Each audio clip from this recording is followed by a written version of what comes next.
Welcome to Kenton's videos. Enjoy the video. You start by checking that your machine meets requirements. Windows 10 Pro, Enterprise, or Education and CPU virtualization enabled.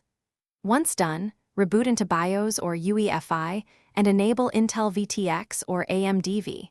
This is essential for nested virtualization.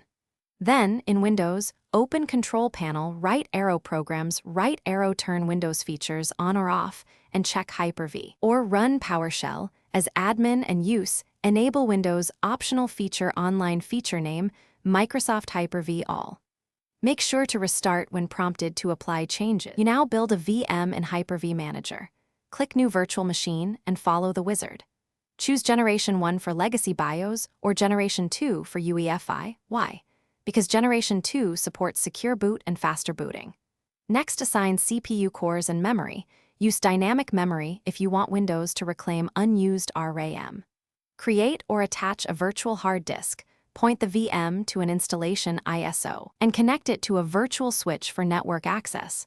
Once configured, save and prepare to start the VM.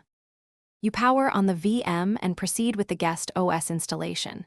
After that, install integration services or enable guest services to improve performance and enable copy-paste, time sync, and orderly shutdowns. Use checkpoints before risky changes and export VMs for backups.